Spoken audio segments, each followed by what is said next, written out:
അപ്പൊ ലാലേട്ടന്റെ പ്രതികരണം എന്താണെന്നറിയോ? കണ്ടു നോക്കൂ. ആൺകുട്ടിയും പെൺകുട്ടിയും കൈ പിടിച്ചിരിക്കുന്നതും തോളത്ത് കൈയിട്ടിരിക്കുന്നതും അല്ലെങ്കിൽ കൈ മുറുക്ക പിടിക്കുന്നതും തെറ്റാണോ? അപ്പൊ കണ്ടു നിന്ന് നമ്മളൊക്കെ ആരായി?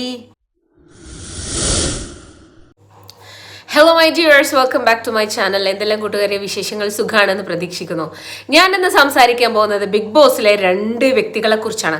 ബിഗ് ബോസ് മലയാളികൾ കഴിഞ്ഞ സീസണുകളെക്കാൾ ഏറ്റവും കൂടുതൽ ഈ സീസൺ കാണുന്നുണ്ട് എന്ന് പറഞ്ഞു കഴിഞ്ഞാൽ ശരിയാകുമോ എന്നാണ് എനിക്ക് തോന്നുന്നത്. കാരണം എന്താണെന്ന് വെച്ച് കഴിഞ്ഞാൽ 18+ എലിമെന്റ്സ് ഈ ഒരു എപ്പിസോഡ്, അതായത് 6th എപ്പിസോഡിൽ വളരെയധികം കൂടുതലാണ്. ആളുകൾക്ക് വേണ്ടതിലധികം റൊമാൻസ്, എന്റർടൈൻമെന്റ്, ടെറർ, എല്ലാ സംഭവവും ഈ ഒരു ബിഗ് ബോസിനകത്ത് ഉണ്ട് എന്നുള്ളതാണ്. ഇപ്പോൾ ഏറ്റവും കൂടുതൽ മലയാളികൾ സംസാരിച്ചു കൊണ്ടിരിക്കുന്നത് ആ ഒരു പ്രണയ കോംബോ, ജാസ്മിൻ ആൻഡ് ഗബ്രി പ്രണയ കോംബോയിൽ നിന്നും നമ്മുടെ ഗബ്രി എവിക്റ്റ് ആയിരിക്കുകയാണ്. നമ്മൾ ഒട്ടും പ്രതീക്ഷിക്കാത്തൊരു എവിക്ഷൻ ആയിരുന്നു നമ്മുടെ ഗബ്രിയുടെ. കാരണം എന്താണെന്ന് വെച്ച് കഴിഞ്ഞാൽ ഗബ്രി ഇത്രയും ആയിട്ട് കുറേ സേഫായിട്ട് 5 പ്രാവശ്യമൊക്കെ പവർ ഹൗസിലൊക്കെ വന്നിട്ട്, പവർ ടീമിലൊക്കെ വന്നിട്ട് ഭയങ്കരമായ സേഫ് ഗെയിം കളിച്ചുകൊണ്ട് നിൽക്കുന്ന ഒരാളായിരുന്നു. ആള് നല്ല പ്ലെയർ ആട്ടോ, അബ്സല്യൂട്ട്ലി ഒരു നല്ല ബിഗ് ബോസ് മെറ്റീരിയൽ ആണ്, നല്ലൊരു എന്താ പറയാ, നല്ലൊരു പ്ലെയർ ആണ്, ഒക്കെ കറക്റ്റാ. പക്ഷേ ആള് വർക്ക്ഔട്ട് ചെയ്തിരുന്ന ഒരു ലവ് കോംബോ ആണ് ആളുകൾ ഏറ്റവും കൂടുതൽ സംസാരിച്ചു കൊണ്ടിരുന്നത്. ഇപ്പൊ എന്തായാലും ബിഗ് ബോസിൽ നിന്നും ഗബ്രി എവിക്റ്റ് ആയതിനു ശേഷം ആളുകൾ വെയിറ്റ് ചെയ്തുകൊണ്ടിരിക്കുകയായിരുന്നു ഗബ്രിക്ക് എന്താണ് പറയാനുള്ളത് ഇതിനെക്കുറിച്ച്. ഗബ്രി അതിനകത്ത് കാട്ടിക്കൂട്ടിയതെല്ലാം കറക്റ്റ് ആണോ ശരിയാണോ എന്നൊക്കെയായിരുന്നു ആളുകളുടെ ചോദ്യം, സംശയം അതായിരുന്നു. അപ്പൊ എന്തായാലും ആ സംശയങ്ങൾ തീർക്കുന്ന ഒരു കുഞ്ഞു വീഡിയോ ക്ലിപ്പ് ഞാനിവിടെ പ്ലേ ചെയ്യുന്നുണ്ട്. അത് കണ്ടതിന് ശേഷം നമുക്ക് ബാക്കി സംസാരിക്കാം. നിങ്ങൾ കെട്ടിപ്പിടിച്ച് കൈ പിടിച്ചിരിക്കുന്നതും കൂടുതൽ സംസാരിക്കുന്ന പ്രണയരംഗങ്ങൾ പോലത്തുള്ള രംഗങ്ങളാണ്. അപ്പൊ അല്ലാതിരിക്കുകയും നിങ്ങൾക്ക് അവിടെ കളിക്കാൻ ആഗ്രഹിച്ചിരുന്നോ? തെറ്റുണ്ടോ? എങ്ങനെ കൈ പിടിച്ചിരിക്കുന്നത് തെറ്റാണ്? കൈ പിടിച്ചിരിക്കാൻ തരുന്നില്ല, ആ വിഷ്വൽസ് മാത്രമാണ്. പക്ഷെ നിങ്ങൾ നിലപാടുകൾ പറയുന്ന ഒരാളാണ്. അതെനിക്കറിയാവുന്ന കാര്യമല്ല. പക്ഷേ ഞാൻ ചോദിച്ചത്രേ ഉള്ളൂ, ആൺകുട്ടിയും പെൺകുട്ടിയും കൈ പിടിച്ചിരിക്കുന്നതും തോളത്ത് കൈയിട്ടിരിക്കുന്നതും അല്ലെങ്കിൽ കൈ മുറുക്ക പിടിക്കുന്നതും തെറ്റാണോ? നമ്മുടെ പെർസ്പെക്ടീവ് തെറ്റാറിയില്ല, ബട്ട് ജനങ്ങൾ എന്നുള്ളൊരു ജനങ്ങളുടെ പെർസ്പെക്ടീവിൽ എങ്ങനെയാണ് അത് തെറ്റാകുന്നത്? അത് നമ്മളും അതിനെ ജഡ്ജ് ചെയ്യുകയല്ല ചെയ്യുന്നത്. ഒരു ബൗണ്ടറി ഉണ്ട്, ഒരു ഫിസിക്കൽ ബൗണ്ടറി ഉണ്ട്. ആ ബൗണ്ടറി കഴിഞ്ഞാൽ മാത്രമേ അതിലൊരു വൾഗർ എലമെന്റ് വരുന്നുള്ളൂ. അത്രയും നേരം അത് വൾഗർ അല്ല. സൗഹൃദത്തിൽ എല്ലാവരും ചെയ്യുന്ന കാര്യം തന്നെയാണ്. നിങ്ങൾ നിങ്ങളുടെ ഫ്രണ്ട്സിന് ഇതേവരെ കിസ് ചെയ്തിട്ടില്ല? ഒരു ബെസ്റ്റ് ഫ്രണ്ട് ഗേള്, ബോയുടെ അല്ല ഞാൻ ചോദിക്കുന്നത്, ഗേളിനെ കിസ് ചെയ്യില്ലേ? അവളൊരു ഉമ്മോട് പോലെ അതിൽ ആ ജെൻഡർ ഇല്ലാന്ന് വിചാരിച്ചിട്ടുണ്ടെങ്കിൽ അതങ്ങനെ. എല്ലാവരും ഉന്നയിക്കുന്ന ഒരു ചെറിയൊരു വിമർശനം എന്താ വെച്ച് കഴിഞ്ഞാൽ, ഇത് ഷോ തുടങ്ങിയപ്പോഴേ അതിനൊരു ടൈം പീരീഡ് ഉണ്ടല്ലോ, ഏത് പ്രണയമാണെങ്കിലും സൗഹൃദമാണെങ്കിലും. പക്ഷെ ഇതൊരു ഒറ്റ സെക്കൻഡിൽ ഞാൻ ഫ്രണ്ട്സ് ആവുന്ന ഇഷ്ടം പോലെ ആളുകളുണ്ട്. നമ്മൾ ഇന്റർനാഷണലി ഒരുപാട്, ഞാൻ യാത്രകളെ ഭയങ്കര ഇഷ്ടപ്പെടുന്ന ഒരാളാണ്. അപ്പൊ ഞാൻ അതെ ഓരോരുത്തരെ ഡിപ്പെൻഡ് ചെയ്തനുസരിച്ച്. പിന്നെ എത്രത്തോളം അവർ തമ്മിൽ സാമ്യതകൾ ഉണ്ടെന്നുള്ളത്. ജാസ്മിന്റെയും എന്റെയും ചിന്താഗതി വളരെ സിമിലറാണ്. ഞങ്ങൾ നോമിനേറ്റ് ചെയ്യുന്ന രീതി നോക്കി കഴിഞ്ഞിട്ടുണ്ടെങ്കിൽ ഞങ്ങൾ പ്ലാൻ ചെയ്യണത് വിഷ്വലിൽ വരില്ല, പക്ഷെ നോമിനേഷൻ മിക്കപ്പോഴും സിമിലർ ആയിരിക്കും. കാരണം നമ്മൾ ചിന്തിക്കുന്ന രീതിയും ഗെയിം പ്ലാൻ ചെയ്യുന്ന രീതിയും ആണെങ്കിൽ ഞാൻ അതിനകത്ത് വെച്ച് പ്ലാൻ ചെയ്യാൻ പറ്റുള്ളൂ. ഓഡിഷൻ ടൈമിൽ മീറ്റ് ചെയ്തിട്ട് പ്ലാൻ ചെയ്താൽ പോയെന്നൊരു സംസാരം പൊതുവെ ഉണ്ടായിരുന്നു. മീറ്റ് ചെയ്തൊന്നല്ല, ഓഡിഷൻ ടൈമിൽ ഞാൻ ഓഡിഷൻ കഴിഞ്ഞ് പുറത്തിറങ്ങി വരുമ്പോൾ അവിടുത്തെ ലിവിംഗ് റൂമിൽ ജാസ്മിൻ ഇരിക്കുന്നുണ്ടായിരുന്നു. അത് കണ്ടിട്ട് ഞാൻ അവിടെ അത്രയും ഏഷ്യാനെറ്റിന്റെ ഓഫീസിന്റെ അകത്ത് ഞാൻ അവളുടെ അടുത്ത് പോയി എങ്ങനെ പ്ലാൻ ചെയ്യാനാണ്. ഏറ്റവും കൂടുതൽ മിസ് ചെയ്യുന്ന ജാസ്മിൻ തന്നെ. നേരത്തെ നമ്മുടെ ഇമോഷണലി ഇപ്പോൾ അവസാനം നമ്മുടെ ഇത് കണ്ടത് പ്രൊമോ കണ്ടതിൽ ജാസ്മിന് ഇത്ര ഇമോഷണലി ഡൗൺ ആവാനുള്ള കാരണം ഗബ്രി തന്നെയാണ്. കാരണം പലപ്പോഴെങ്കിലും ഇഷ്ടമാണ് എന്ന രീതിയിലുള്ള എല്ലാ സൗഹൃദ ബന്ധമാണെങ്കിലും റിലേഷൻഷിപ്പ് ആണെങ്കിലും പ്രണയമാണെങ്കിലും ദാമ്പത്യമാണെങ്കിലും എന്താ പറയാ കുടുംബമാണെങ്കിലും എല്ലാത്തിലും കയറ്റങ്ങളും ഇറക്കങ്ങളും അതിന്റെ വളരെ ബേസിക് ആയിട്ടുള്ള ഒരു കാര്യമാണെന്ന് വിശ്വസിക്കുന്ന ഒരാളാണ് ഞാൻ. എന്റെ ലൈഫ് സ്റ്റോറിയിൽ ഞാൻ പറഞ്ഞൊരു കാര്യമുണ്ട്, ബാലൻസ്. അതായത് എപ്പോഴും സന്തോഷം മാത്രം ഉണ്ടായി കഴിഞ്ഞിട്ടുണ്ടെങ്കിൽ അതിൽ കാര്യമില്ല, നമുക്ക് മടുക്കും. എപ്പോഴും സങ്കടം മാത്രമായി കഴിഞ്ഞാൽ നമ്മൾ ഡിപ്രസ്ഡ് ആയി പോകും. സങ്കടവും സന്തോഷവും കറക്റ്റ് ആയിട്ട് ആ ബാലൻസിൽ പോകുന്നതിലാണ് ലൈഫ് എന്ന് പറയുന്ന സംഭവിക്കണം. അപ്പൊ അങ്ങനെ നോക്കുന്ന സമയത്ത് അത് വാലിഡ് ആയിട്ടുള്ള ഒരു കാര്യമല്ലല്ലോ. വിഷമങ്ങൾ ഉണ്ടാവണം, സന്തോഷങ്ങളില്ല എന്ന് പറയാൻ പറ്റുമോ? വിഷമങ്ങളുള്ള അത്രയും തന്നെ, അല്ലെങ്കിൽ അതിലേറെ സന്തോഷങ്ങളും അപ്പുറത്തെ സൈഡിലുണ്ട്. നമ്മൾ ഒരുമിച്ചിരിക്കുമ്പോൾ നമുക്ക് കിട്ടുന്ന സന്തോഷം, നമ്മൾ സംസാരിക്കുമ്പോഴും ചിരിക്കുമ്പോഴും നമ്മൾ പാട്ട് പാടുമ്പോഴും ഡാൻസ് കളിക്കുമ്പോഴും ഭക്ഷണം കഴിക്കുമ്പോഴും, ഓരോ പ്രാവശ്യം ഭക്ഷണം കഴിക്കുമ്പോഴും ജാസ്മിൻ എനിക്ക് ഒരു ഉരുള, ഞാൻ വേണ്ടെന്ന് പറഞ്ഞാലും നിർബന്ധിച്ച് എനിക്ക് ഒരു ഉരുള തരുമായിരുന്നു. അതൊക്കെ പക്ഷെ ഇപ്പോഴാണ് അതിന്റെ വില നമുക്ക് മനസ്സിലാവണം. അവിടെ നിൽക്കുമ്പോൾ നമ്മൾ അതിനെ കുറിച്ച് ആലോചിക്കില്ല. അതിൽ നിന്ന് പുറത്തിറങ്ങി വേറൊരു സാഹചര്യത്തിലേക്ക് വരുമ്പോഴാണ് നമ്മൾ അതിന്റെ വില മനസ്സിലാക്കുന്നത്. ഇനി ഞാൻ പറഞ്ഞു കഴിഞ്ഞാൽ വേറെ ഇന്റർവ്യൂലൊന്നും എനിക്കൊന്നും പറയാൻ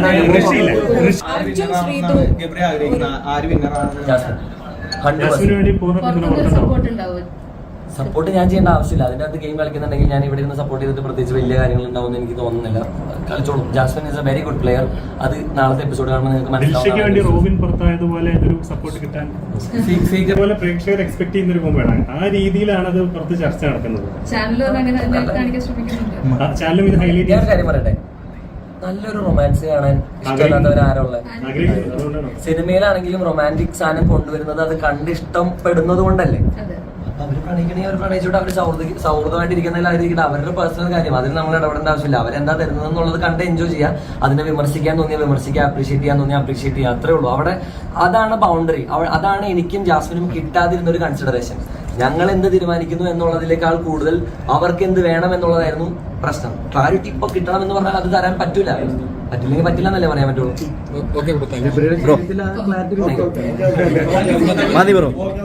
അപ്പോൾ മൈ ജിഎസ്, നിങ്ങൾ കണ്ടല്ലോ ഈ വീഡിയോ. ഇതിനകത്ത് ഗബ്രി തന്റെ സ്റ്റാൻഡ് വളരെ കൃത്യമായിട്ട് പറയുന്നുണ്ട്. എനിക്ക് സൗഹൃദമായിരുന്നു, എനിക്കറിയാൻ പാടില്ല എന്നിട്ട് ചോദിക്കുക. അങ്ങനെയാണെങ്കിൽ ഗബ്രി തന്റെ കാമുകിന് എന്തായിരിക്കും ചെയ്യുന്നുണ്ടാവുക? ഒരു ഗേൾ ഫ്രണ്ടിനെ, അതായത് ഗേൾ ഫ്രണ്ട് എന്ന് പറഞ്ഞു കഴിഞ്ഞാൽ ആ ഒരു കൈൻഡ് ഓഫ് ഗേൾ ഫ്രണ്ട് അല്ല, ഒരു പെൺ സുഹൃത്തിനെ എങ്ങനെയാണ് ഗബ്രി ട്രീറ്റ് ചെയ്യുന്നത് എന്ന് കാമുകിയുടെ അവസ്ഥ ഞാൻ ആലോചിച്ച് നോക്കാണ്. ഗോവിന്ദ, ഒരു പബ്ലിക് സ്പേസിൽ കാമുകിനെയും കൊണ്ട് പോയി കഴിഞ്ഞാൽ ഇവർ നാറ്റിക്കും തന്നെ പറയും. അത്രയ്ക്ക് വൃത്തികേടായിരിക്കും കാണിക്കുന്നുണ്ടാവും. ഒരു പെൺ സുഹൃത്തിനോട് കൈ പിടിക്കുക, ഉമ്മ വെക്കുക, മുടിയിൽ കടിക്കുക, ഇതൊക്കെ സാധാരണ ചെയ്യാറുള്ളത് കാമുകന്മാരാണ്. ഇത് ഇവരുടെ ഇടയിൽ ഇത് പബ്ലിക്കായിട്ട് പോകുന്നൊരു സാധനം. വാണിംഗ് ഇഷ്ടം പോലെ പ്രാവശ്യം, വാണിംഗ് എന്നല്ല, മെസ്സേജസ്, സയൻസ്, ഇത് പുറത്ത് വർക്കൗട്ട് ആവുന്നില്ല എന്നുള്ള രീതിയിൽ ഒരുപാട് പ്രാവശ്യം, ആളുകൾ ഇത് സ്വീകരിക്കുന്നില്ല എന്നുള്ള രീതിയിൽ ഒരുപാട് പ്രാവശ്യം ജാസ്മിന് മെസ്സേജ് കിട്ടിയതാണ്. And at the same time ഗബ്രിക്കും കിട്ടിയതാണ്. പക്ഷെ ഇവർ പാഠം പഠിച്ചില്ല എന്നുള്ളതാണ്. വീണ്ടും വീണ്ടും വീണ്ടും ഇത് കണ്ടിന്യൂ ചെയ്ത് പോയിക്കൊണ്ടിരുന്നു. ഇവരുടെ തൊരിക്കട്ടി അപാരാണ് കേട്ടോ.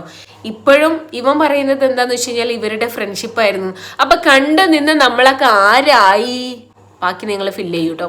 അപ്പോൾ ഇതാണ് അവസ്ഥ. വളരെ മോശം എന്ന് പറഞ്ഞു കഴിഞ്ഞാൽ വളരെ മോശം. ഗബ്രി എവിക്റ്റ് ആയതിനു ശേഷം 18+ നിന്ന് ഒരു ചെറിയ എലമെന്റ് കുറഞ്ഞു എന്ന് നമുക്ക് പറയാം. ഇനി കുട്ടികളുമായിട്ട് ചിലപ്പം ബിഗ് ബോസ് കാണാൻ പറ്റുന്ന ഒരു സിറ്റുവേഷനിലേക്ക് എത്തിയിട്ടുണ്ടാകും. കാരണം ഇത് കല്യാണം കഴിയാത്ത പെൺകുട്ടികൾ, ചെക്കന്മാർ ഇതൊക്കെ കാണുമ്പോൾ ഇവർ പഠിച്ചെടുക്കുന്ന മെസ്സേജ് എന്താ? ഇതൊക്കെ ഓക്കെയാണ്, ഇതൊക്കെ നോർമലാണ് എന്നുള്ള രീതിയിൽ ഇതെടുക്കും അതല്ലേ. അപ്പോൾ ഇതിപ്പോൾ ജാസ്മിനും ഗബ്രിക്കും ഇങ്ങനെയാണല്ലോ, ഇതും ഫ്രണ്ട്ഷിപ്പ് ആണല്ലോ എന്ന് പറയാൻ അവരുടെ മുന്നിൽ ഒരു റോൾ മോഡൽ ഉണ്ടായിരിക്കുകയാണ്. അപ്പോൾ ചുരുക്കി പറഞ്ഞാൽ ഇതാണ് അവസ്ഥ. ഇത് കഴിഞ്ഞതിന് ശേഷം നമ്മുടെ മിസ്റ്റർ ലാലേട്ടൻ എയർപോർട്ടിൽ നിന്ന് വരുന്നൊരു വരവുണ്ട്. ആ വരവിൽ കുറേ ആളുകൾക്ക് സംശയമുണ്ട്. ഗബ്രിനെ എവിക്റ്റ് ചെയ്തിട്ടുള്ള വരവാണ് കേട്ടോ. ആ വരവിൽ ആളുകൾക്ക് കുറേ സംശയമുണ്ട്. ലാലേട്ടൻ അങ്ങോട്ട് പൊതിഞ്ഞിട്ട് ചോദ്യശരങ്ങൾ അങ്ങോട്ട് എയ്യണം എന്ന് വിചാരിച്ചിട്ട് പിന്നാലെ ഒരുപാട് പേര് കൂടുന്നുണ്ട്. അപ്പം ലാലേട്ടൻ്റെ പ്രതികരണം എന്താണെന്നറിയോ? കണ്ടു നോക്കൂ.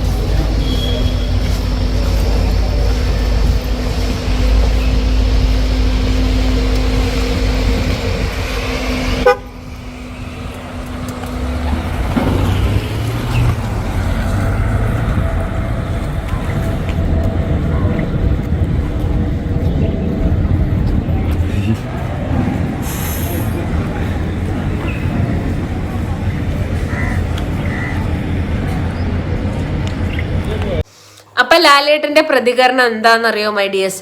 മൗനം മൗനം മൗനം, ഒന്നുമേ സൊല്ലമാട്ടെ എന്ന് പറഞ്ഞിട്ട് മൂപ്പരെ വഴിക്കങ്ങോട്ട് പോയി. ചോദിക്കാൻ നിന്ന ആളുകൾ വിഡ്ഢികളായി, ശശികളായി. സത്യം പറഞ്ഞാൽ ലാലേട്ടനോടൊക്കെ ഇത് ചോദിച്ചു കഴിഞ്ഞാൽ മൂപ്പര് എന്ത് മറുപടി പറയാനാ? ജാസ്മിനെ എന്തിന് ഫേവറിസം കാണിക്കുന്നു, ഗബ്രിനെ എന്തിനെ എവിക്റ്റ് ആക്കി എന്നൊക്കെ ചോദിച്ചു കഴിഞ്ഞാൽ മൂപ്പര് എന്ത് പറയുന്ന? For him it is just a case of a profession. മൂപ്പരുടെ ജോലിയുടെ ഭാഗമായിട്ട് മാത്രം എടുക്കുന്ന ഒരു സംഭവമാണ്. അതല്ലാണ്ട് എന്തെങ്കിലും ഒരു പേഴ്സണൽ കണക്ഷൻ ഉണ്ടെന്ന് എനിക്ക് ഫീൽ ചെയ്യുന്നില്ല.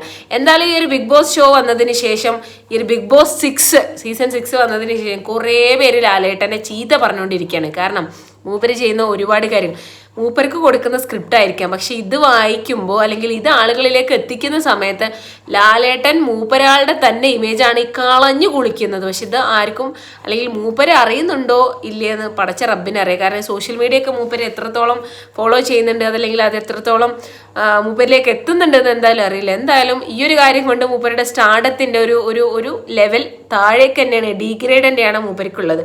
ഇതിൽ നിന്ന് എത്ര പൈസ കിട്ടിക്കഴിഞ്ഞാലും മൂപ്പര് ഉണ്ടാക്കി വെക്കുന്ന ഒരു സ്റ്റാർ വാല്യൂ ഉണ്ടല്ലോ, അത് കുറഞ്ഞ് തന്നെയാണ് വന്നുകൊണ്ടിരിക്കുന്നത്. മൂപ്പരുടെ ചില സംഭവങ്ങളും പേഴ്സണലി മൂപ്പര് ഓരോ ആളുകളുടെ അറ്റാക്ക് ചെയ്യുന്നതൊന്നും എനിക്ക് ഒട്ടും യോജിക്കാൻ പറ്റാത്തൊരു കാര്യമായിരുന്നു. ഇപ്പം ഞാൻ വല്ലാണ്ട് ബിഗ് ബോസ് കാണാറില്ല കേട്ടോ. ഇനിയിപ്പോൾ കാണാനും വലിയ എൻ്റർടൈൻമെൻറ്റ് ഉണ്ടാവില്ല, കാരണം നമ്മുടെ 18+ പോയത് കൊണ്ടേ ഇപ്പോൾ കുട്ടികളുടെ ഷോ ആയിട്ടുണ്ടാവും ബിഗ് ബോസ്. അതാണ് നമുക്ക് പറയാനായിട്ടുള്ളത്. അപ്പോൾ എന്തായാലും ഇതൊക്കെയാണ് ജാസ്മിൻ ആൻഡ് ഗബ്രി കേസിൽ ഇപ്പം റീസെൻ്റ് ആയിട്ടുള്ള അപ്ഡേറ്റ്. അപ്പം നമുക്കിനി കണ്ടിരുന്ന് കാണാം ഈ ഒരു ജാസ്മിൻ തിരിച്ചു വന്നതിന് ശേഷം എവിക്റ്റ് ആവുകയോ അല്ലെങ്കിൽ വിന്നർ ആവുകയോ ഒക്കെ ചെയ്തതിന് ശേഷം എന്തായിരിക്കും സംഭവിക്കുക എന്നുള്ളത്. ഗബ്രി ശരിക്കും അവളെ സ്നേഹിച്ചിരുന്നോ, അതോ ജാസ്മിന് തിരിച്ച് അതുപോലെ സ്നേഹമുണ്ടോ, ഗബ്രിനെ തൻ്റെ പ്രണയ വലയത്തിനകത്തേക്ക് തിരിച്ചു കൊണ്ടുവരുമെന്നോ, അവർ കല്യാണം കഴിക്കുമോ എന്നൊക്കെ നമുക്കിനി കണ്ടിരുന്ന് കാണാം. കഴിഞ്ഞൊരു എപ്പിസോഡിൽ നമുക്ക് പേളിമാണി ശ്രീനിഷ് അവരുടെ പക്കയായിരുന്നു കേട്ടോ. ആ ലവ് ട്രാക്ക് സ്വീകരിച്ച് കുറേ പേര് പിന്നീട് വന്നു, ഒന്നും വർക്കൗട്ട് ആയില്ല. എന്നിട്ട് എന്താ പറയുക, ചീറ്റിപ്പോയ പടക്കം പോലെ ആയിപ്പോയി. അപ്പം ഇവരുടെ ഒരു ഫ്രണ്ട്ഷിപ്പാണെന്നൊക്കെ പറയുന്നത് അടച്ച റബ്ബിനെ അറിയാം. പിന്നെ ലാസ്റ്റിലേക്ക് ഇവർ പ്രണയമാണ് എന്നൊക്കെ പറയുന്നുണ്ട് കേട്ടോ. എനിക്ക് സത്യത്തിൽ നിന്നോട് പ്രണയമാണ്, ജാസ്മിന് പ്രണയമാണ്, ഗബ്രിക്ക് അത് പ്രണയമല്ല എന്നൊക്കെ പറഞ്ഞ് ഇവർ തമ്മിൽ ഭയങ്കര കോൺഫ്ലിക്റ്റ് കാര്യങ്ങളൊക്കെ ഉണ്ടായിട്ടുണ്ടായിരുന്നു. ഗബ്രി ഒരു പക്ഷെ ചിന്തിച്ചിരുന്നിരിക്കണം, പുറത്തിറങ്ങിക്കഴിഞ്ഞാൽ നാട്ടുകാരെ കാണാനുള്ളതല്ലേ എന്നുള്ളൊരു വേവലാതി മൂപ്പരയാളുടെ ഉള്ളിലുള്ളത് കൊണ്ടായിരിക്കണം പ്രണയമല്ല ജാസ്മിനെ, എനിക്ക് നിന്നോട് ഫ്രണ്ട്ഷിപ്പ് മാത്രമേ ഉള്ളൂ എന്ന് വീണ്ടും ആണയിട്ട് പറഞ്ഞുകൊണ്ടിരുന്നത്. അപ്പോൾ എന്തായാലും ഇതുവരെയൊക്കെ എത്തിയ കാര്യങ്ങൾ ഇനി നമുക്ക് എന്ത് ചെയ്യാം, ബാക്കി സീന് നമുക്ക് ഓഡിയൻസ് ആയിരുന്ന് കാണാം. ജാസ്മിൻ പുറത്തിറങ്ങിയതിന് ശേഷം എന്തായിരിക്കും ഇനി സംഭവിക്കാൻ പോകുന്നത്, ഈ ഡ്രാമ തുടരുമോ അതോ ആ ഒരു കഥയ്ക്ക് കർട്ടൻ വീഴുമോ എന്ന് നമ്മൾക്ക് കണ്ടറിയാം. അപ്പോൾ ഇതിനെക്കുറിച്ച് എന്താണ് നിങ്ങളുടെ അഭിപ്രായം എന്ന് താഴെ കമൻറ്റിൽ പറയൂ. അപ്പോൾ നമുക്ക് അടുത്ത വീഡിയോയിൽ വീണ്ടും കാണാം. Till then, bye bye, take care, good.